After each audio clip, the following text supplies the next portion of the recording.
خوش آمدید. آج ہم رولف ڈوبیلی کی جو مشہور کتاب ہے the art of thinking clearly, اس کے شروع کے کچھ حصوں پر بات کر رہے ہیں. جی. یہ کتاب ان سوچ کی غلطیوں کے بارے میں ہے جن کا ہم اکثر شکار ہو جاتے ہیں نا. بالکل.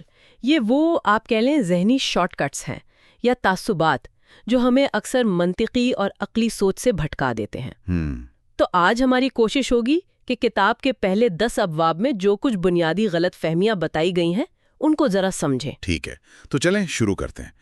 پہلی چیز ہے سروائیورشپ بائس، بقا کی غلط فہمی.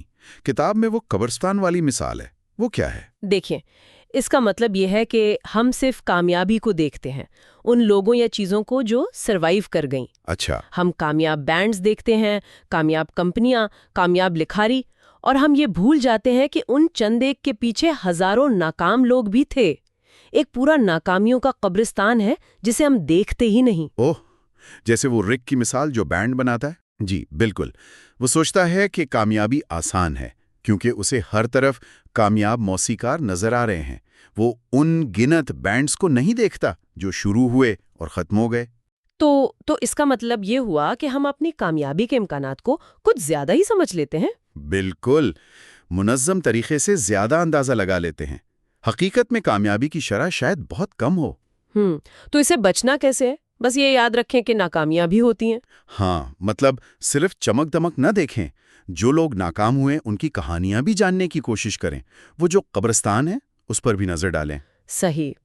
اچھا، اسی سے ملتی جلتی ایک اور چیز ہے سوئمرز باڈی ایلیوژن، تیراک کے جسم کا دھوکہ. جی؟ یہ کیا ہے؟ کیا تیراکی سے ویسا جسم نہیں بنتا؟ دیکھیں، یہ بڑا دلچسپ دھوکہ ہے. ہم وجہ اور انتخاب میں گڑبڑ کر دیتے ہیں. مطلب یہ کہ اچھے تیراک اس لیے کامیاب نہیں ہوتے کہ وہ بس بہت زیادہ تیرتے ہیں، بلکہ وہ اچھے تیراک اس لیے بن پاتے ہیں کیونکہ ان کی جسمانی ساخت، ان کا قد و کاٹ، وہ قدرتی طور پر تیراکی کے لیے موزوں ہوتا ہے. اچھا، تو وہ انتخاب پہلے ہوا. بالکل، یہ انتخاب کا عنصر ہے. اسی طرح ہارورڈ آپ کو ذہین بناتا نہیں، وہ پہلے سے ذہین لوگوں کو چنتا ہے. اوہ، تو ماڈلز اور کاسمیٹکس کا بھی یہی معاملہ ہے، یا MBA اور زیادہ تنخواہ کا؟ جی ہاں، وہ خوبصورت ہیں اس لیے ماڈل بنتی ہیں، نہ کہ کاسمیٹکس انہیں خوبصورت بناتے ہیں. یہ انتخاب ہے، نتیجہ نہیں. زبردست. یعنی وجہ اور اثر کو دھیان سے دیکھنا چاہیے. بالکل. اچھا، اب ایک اور چیز، کلسٹرنگ ایلیوژن، جھرمٹ کا دھوکہ، بادلوں میں شکلیں نظر آنا. ہاں، یا کبھی کبھی وہ ٹوسٹ پر کوئی چہرہ دکھ جاتا ہے. جی وہی. یہ اس لیے ہوتا ہے کہ ہمارا دماغ جو ہے نا، وہ ہر وقت پیٹرن، کوئی نہ کوئی نمونہ تلاش کرنے کی کوشش میں لگا رہتا ہے، چاہے ڈیٹا بالکل بے ترتیب ہی کیوں نہ ہو. کچھ علاقے زیادہ نشانہ بنے، کچھ محفوظ رہے. ہاں، تو لوگوں نے سمجھا ہوگا کہ محفوظ علاقوں میں چلے جائیں. جی، لیکن بعد میں تجزیے سے پتہ چلا کہ بمباری مکمل طور پر بے ترتیب تھی. کوئی پیٹرن نہیں تھا، بس ہمارا دماغ زبردستی پیٹرن بنا رہا تھا. تو سبق یہ کہ ہر جگہ پیٹرن نہ ڈھونڈیں. ہاں، خاص طور پر جہاں اتفاق یا بے ترتیبی کا امکان ہو. ٹھیک ہے. اگلا ہے سوشل پروف، سماجی ثبوت. وہ جملہ ہے نا، اگر 50 لاکھ لوگ کوئی احمقانہ بات کہیں تو وہ پھر بھی احمقانہ ہی رہتی ہے. بالکل. لیکن ہم پھر بھی دوسروں کو دیکھ کر وہی کرنے لگتے ہیں نا. جیسے کنسرٹ میں سب تالیاں بجا رہے ہیں تو ہم بھی بجا دیتے ہیں. جی، یہ بہت طاقتور اثر ہے. ہم سمجھتے ہیں کہ اگر اتنے سارے لوگ کچھ کر رہے ہیں تو وہ ٹھیک ہی ہوگا. سلیمان ایش کا وہ تجربہ یاد ہے، لکیروں والا؟ ہاں، جس میں لوگ غلط جواب دے دیتے تھے کیونکہ باقی سب وہی کہہ رہے ہوتے تھے. بالکل. گروہی دباؤ. اس کی جڑیں شاید ہمارے ماضی میں ہیں جب قبیلے کے ساتھ رہنا ضروری تھا. سرنگیٹی والی مثال. جی، ٹی وی شوز میں وہ جو مصنوعی قہقہے ڈالتے ہیں، او ہاں، کینڈ لافٹر، وہ بھی اسی نفسیات کا فائدہ اٹھاتے ہیں. تو مشورہ یہ ہے کہ بھیڑ کے پیچھے چلنے سے پہلے ذرا رک کر خود سوچ لیں. ٹھیک ہے. اچھا، اب یہ سنک کاسٹ فیلیسی، ڈوبی ہوئی لاگت کا مغالطہ، یہ تو بہت عام لگتا ہے. بری فلم پوری دیکھنا، یا کسی ناکام منصوبے میں مزید پیسہ ڈالتے رہنا صرف اس لیے کہ پہلے ہی بہت لگا چکے ہیں. ہاں، کیوں کرتے ہیں ہم ایسا؟ کیونکہ ہم ماضی میں جو وقت، پیسہ یا توانائی لگا چکے ہوتے ہیں اسے ضائع نہیں کرنا چاہتے، حالانکہ وہ تو ڈوب چکا، وہ واپس نہیں آ سکتا۔ تو عقل مندی کیا ہے؟ عقل مندی یہ ہے کہ آپ مستقبل کے فیصلے کریں، مستقبل کے متوقع فائدے اور نقصان کی بنیاد پر، ماضی کی ڈوبی ہوئی لاگت کی بنیاد پر نہیں۔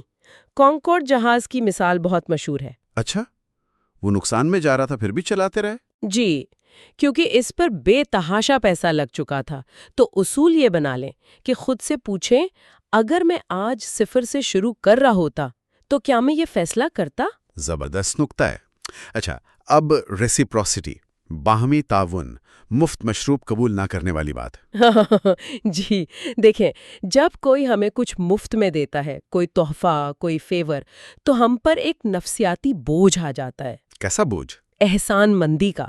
ہم خود کو مقروض محسوس کرتے ہیں اور پھر بدلہ چکانے کی کوشش کرتے ہیں، چاہے وہ چیز ہم نے مانگی بھی نہ ہو۔ اچھا، جیسے وہ کرشنا والے پھول دیتے ہیں یا NGOs پہلے کوئی چھوٹا سا تحفہ بھیجتی ہیں۔ بالکل، یہ بہت گہرا سماجی اصول ہے۔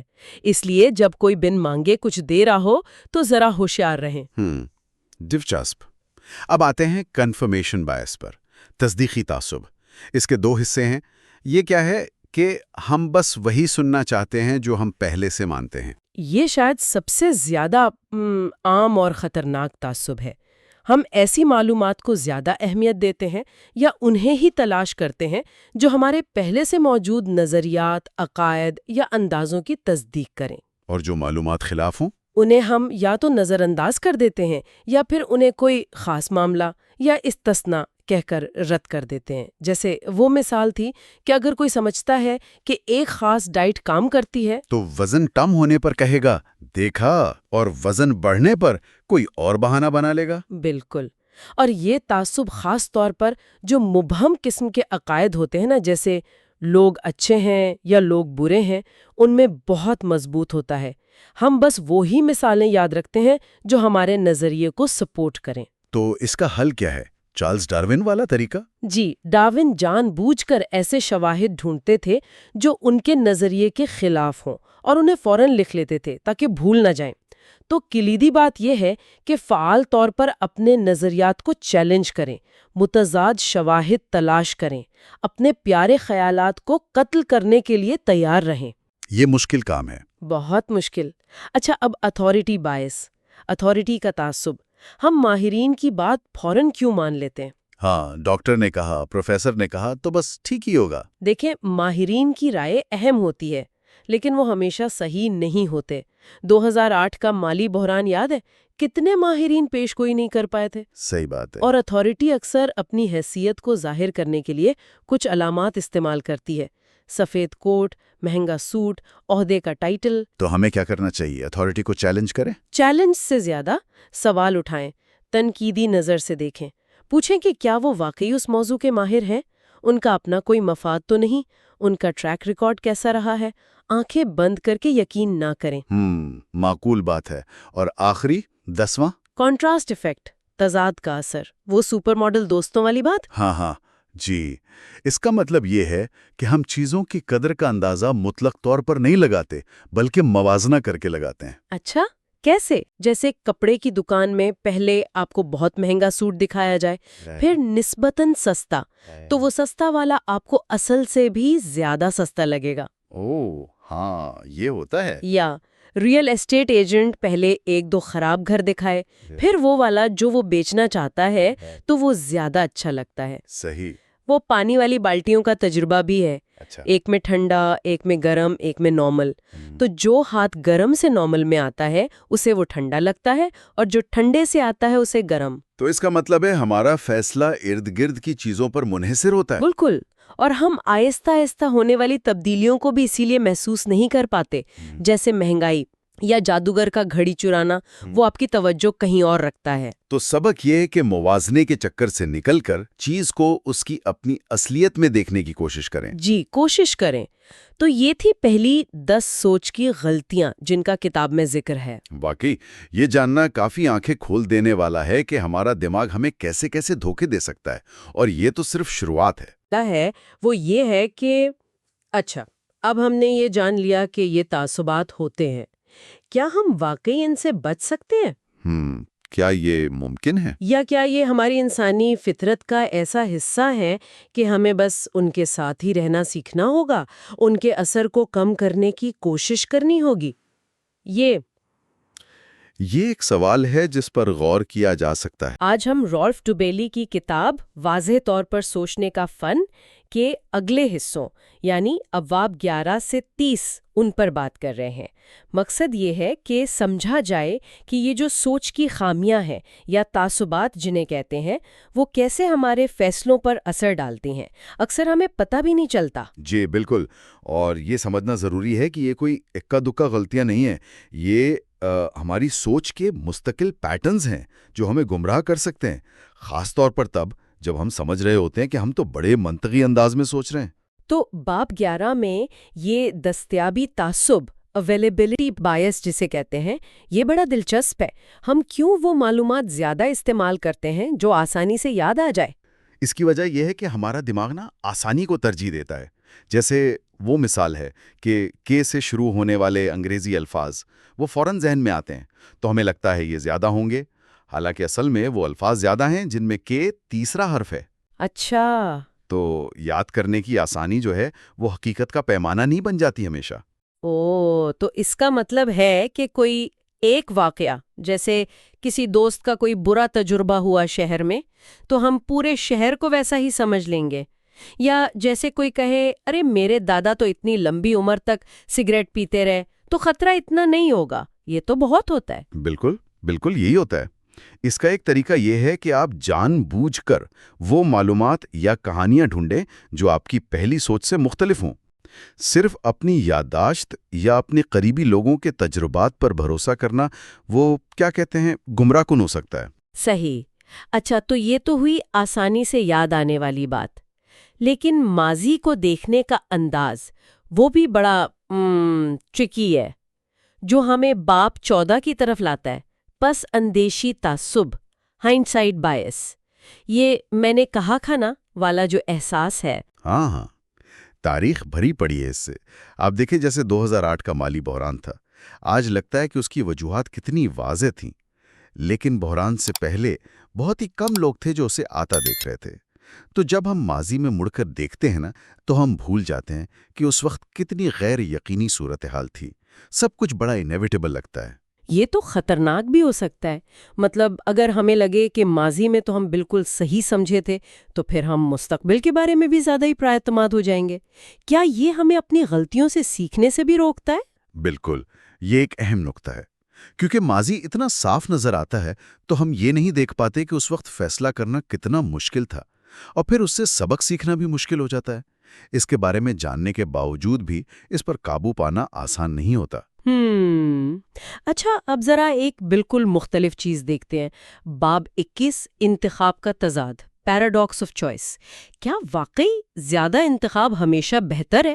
آج کل تو ہر چیز کے اتنے آپشنز ہیں، حد نہیں۔ ماہر نفسیات بیری شوارٹز نے اس پر کافی کام کیا ہے۔ ان کے مطابق بہت زیادہ انتخاب جو ہے وہ مسائل پیدا کرتا ہے۔ ایک تو یہ کہ فیصلہ کرنے کی صلاحیت جیسے مفلوج ہو جاتی ہے، لوگ بس انتخاب ہی نہیں کر پاتے۔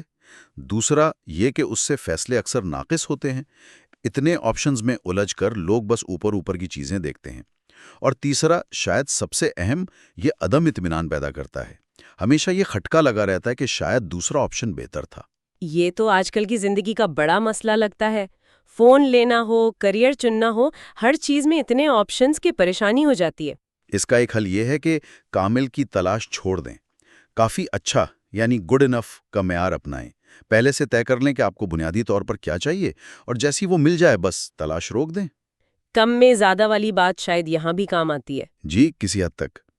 آخر میں باب 30 میں اینکرنگ تعصب، دی اینکر، یہ کیسے ہو سکتا ہے کہ کوئی شروع کی معلومات، چاہے وہ بالکل غیر متعلقہ ہی کیوں نہ ہو، ہمارے اندازوں پر اتنا اثر ڈال دے؟ ہاں، یہ بڑا حیران کن لگتا ہے۔ تجربات میں یہ بار بار دیکھا گیا ہے۔ ایک تحقیق میں لوگوں کے سوشل سیکیورٹی نمبر کے آخری ہند سے انہوں نے اثر ڈالا کہ وہ شراب کی بوتل کے لیے کتنی بولی لگانے کو تیار تھے۔ سچ میں؟ جی، یہاں تک کہ جو ماہر ریئل اسٹیٹ ایجنٹس ہوتے ہیں وہ بھی کسی پراپرٹی کی جو لسٹ پرائز دکھائی جاتی ہے اس سے متاثر ہو جاتے ہیں۔ چاہے وہ جانتے ہو کہ یہ قیمت شاید یوں ہی رکھی گئی ہو۔ یہ تو کمال ہے، خاص طور پر جب کسی چیز کی قیمت یا ویلیو واضح نہ ہو۔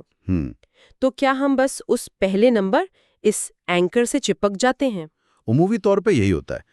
ہم ایک ابتدائی پوائنٹ یعنی اینکر سے شروع کرتے ہیں اور پھر اس سے مناسب طور پہ دور نہیں ہٹتے، چاہے وہ اینکر بالکل بے بنیادی کیوں نہ ہو۔ قیمتوں میں، مذاکرات میں اندازے لگانے میں یہ بہت عام ہے۔ تو آج ہم نے چند بہت اہم علمی تعصبات پر بات کی: دستیابی تعصب، پس اندیشی تعصب، انتخاب کا تضاد اور اینکرنگ۔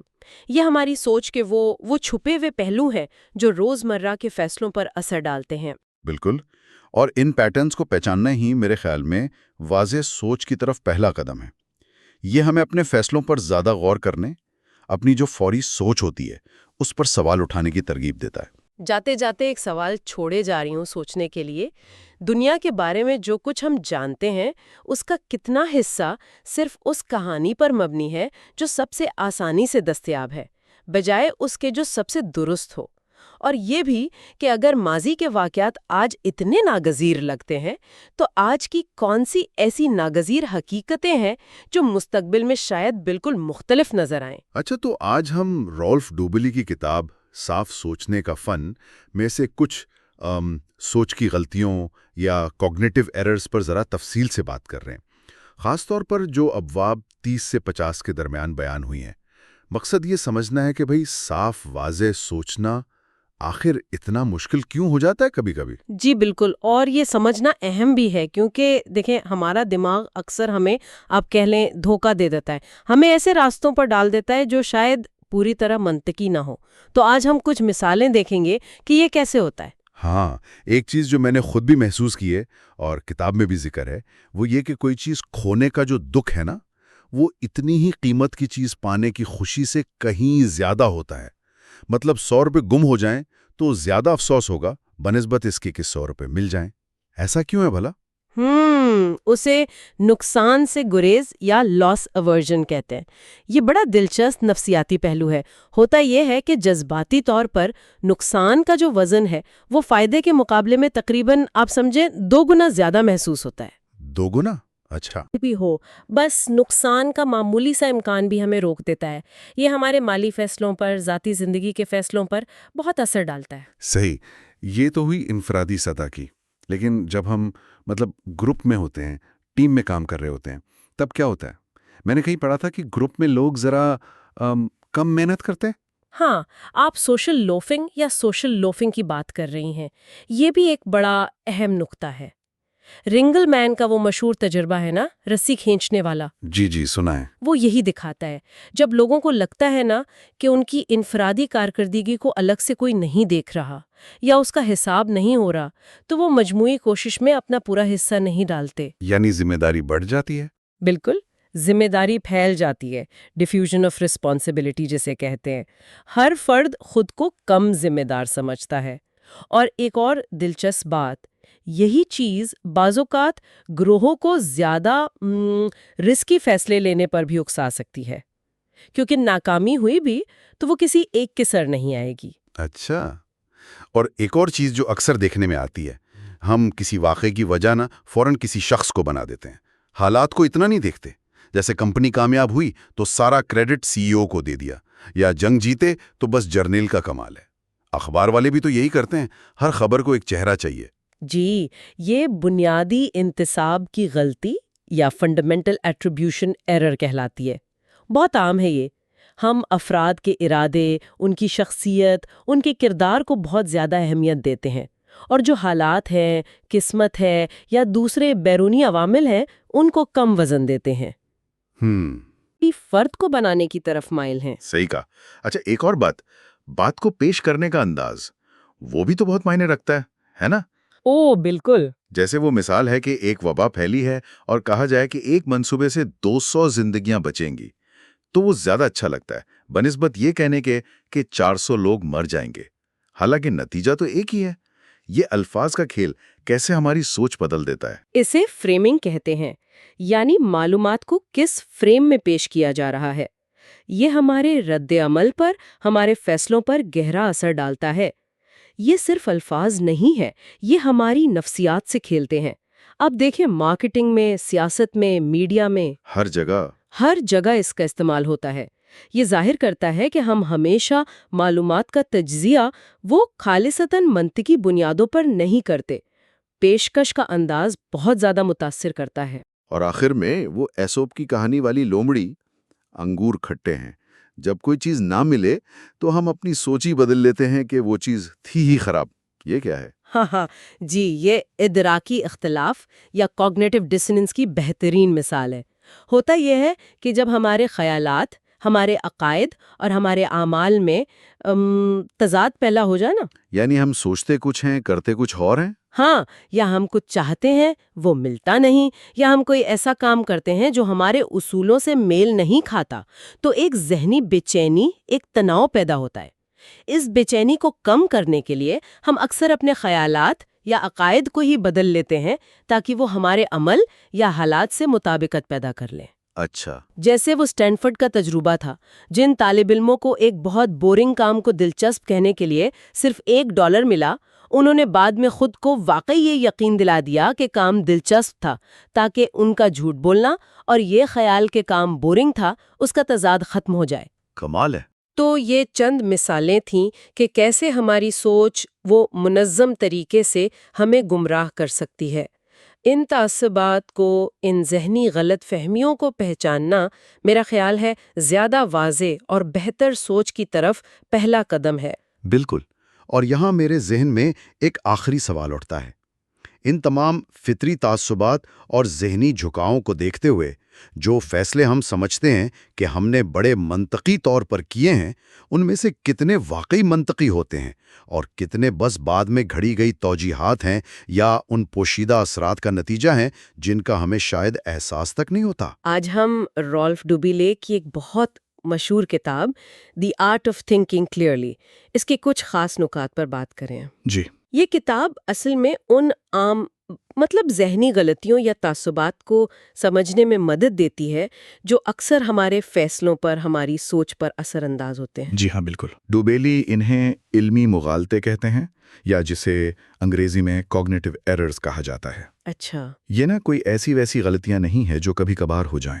یہ سوچنے کے وہ پکے منظم انداز ہیں جو ہمیں منطق سے، صحیح سوچ سے ہٹا دیتے ہیں۔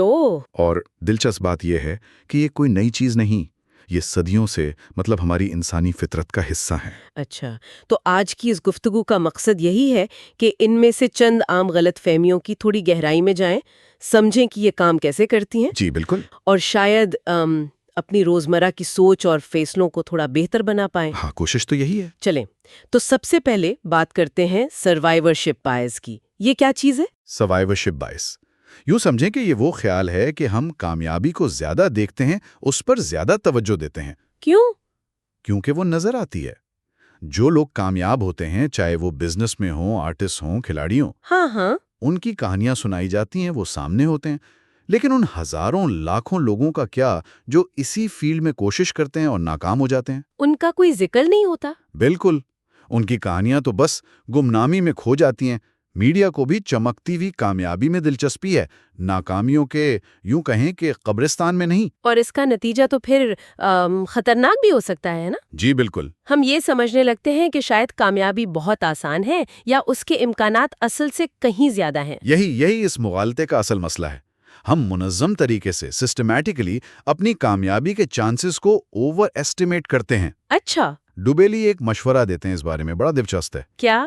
وہ کہتے ہیں کہ صرف کامیاب لوگوں کو ہی مت دیکھیں، ان منصوبوں، ان کاروباروں، ان کیریئرز کی قبرستان کو بھی دیکھیں جو کبھی بڑے امید افزا تھے، شروع ہوئے مگر پھر ناکام ہو گئے۔ یہ تو کافی اداس کرنے والی بات ہے۔ ہاں، تھوڑا مایوس کن ضرور ہے، لیکن ذہن صاف کرنے کے لیے، حقیقت پسندی کے لیے ضروری ہے۔ بات تو صحیح ہے۔ اچھا، تو یہ تو ہوئی سروائیورشپ بائس۔ ایک اور بڑا مغالطہ جس کی ڈوبیلی بات کرتے ہیں وہ ہے کنفرمیشن بائس، یعنی تصدیقی تعصب۔ جی، وہ اسے تمام غلط فہمیوں کی ماں کہتے ہیں۔ ایسا کیوں؟ ہاں، یہ بڑا بنیادی اور عام مغالطہ ہے۔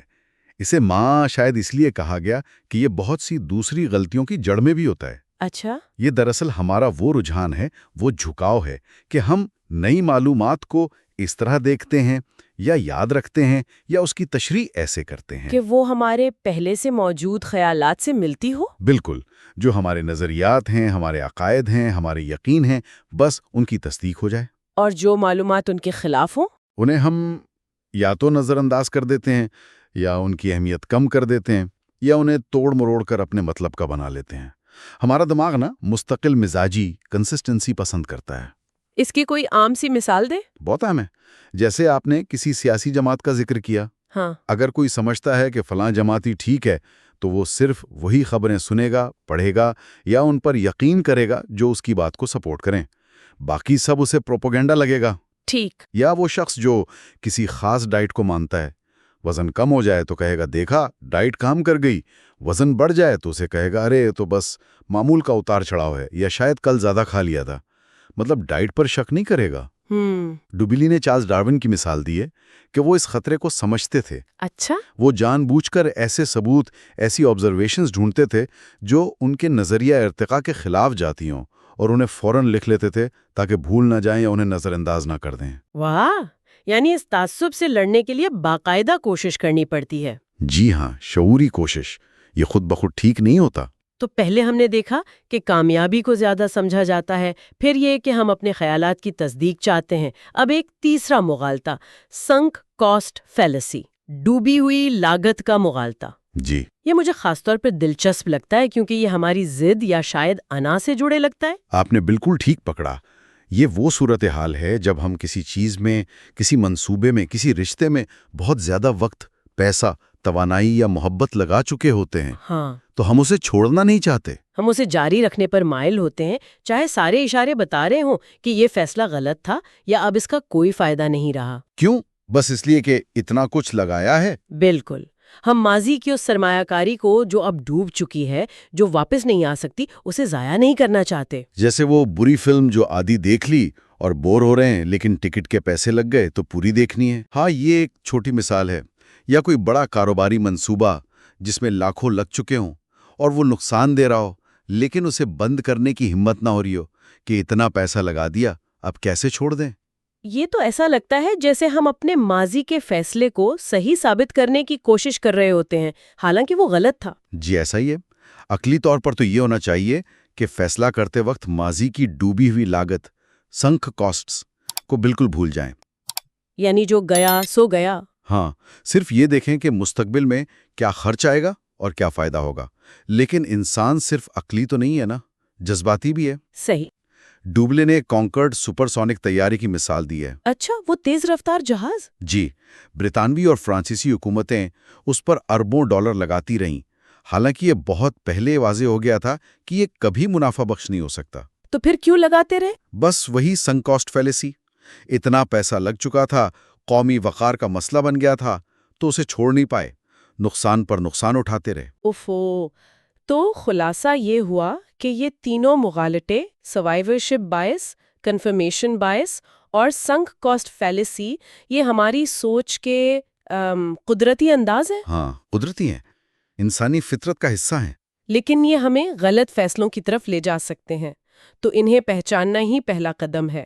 بالکل، ڈوبیلی کا اصل پیغام یہی ہے کہ صاف سوچنا، واضح طور پر سوچنا، یہ کوئی پیدائشی تحفہ نہیں ہے۔ اچھا، یہ ایک ہنر ہے جسے سیکھا جا سکتا ہے، جسے بہتر بنایا جا سکتا ہے۔ ان علمی مغالطوں سے مکمل طور پر بچنا تو شاید ممکن نہ ہو، کیونکہ یہ بہت گہرے ہیں ہماری فطرت میں، لیکن ان سے آگاہ ہونا، انہیں پہچاننا اور ان کے اثر کو کم کرنے کی کوشش کرنا، یہ بالکل ممکن ہے۔ یہ سمجھنا ضروری ہے کہ ہمارا دماغ کہاں کہاں شارٹ کٹ لیتا ہے، کہاں پھسل سکتا ہے۔ یہی بہتر سوچ کی بنیاد ہے۔ بہت خوب۔ تو سامعین کے لیے ایک آخری سوچ چھوڑ جاتے ہیں، جی، اور ذرا اپنے کسی حالیہ یا ماضی کے اہم فیصلے پر غور کریں۔ کیا آپ پہچان سکتی ہیں یا پہچان سکتے ہیں کہ ان میں سے کوئی مغالطہ، مطلب کامیابی کی چمک دمک نے متاثر کیا ہو، یا آپ اپنے پرانے خیالات سے چمٹے رہے ہوں، یا ماضی میں لگائی گئی محنت یا پیسے کا احساس آپ پر حاوی رہا ہو؟ کیا ان میں سے کسی نے آپ کے فیصلے پر غیر محسوس طریقے سے اثر ڈالا؟ اور اگر ایسا ہوا تو اس آگاہی کے بعد اب آپ اس فیصلے کو یا شاید مستقبل کے فیصلوں کو کیسے دیکھتے ہیں؟ اس پر ضرور سوچیے گا۔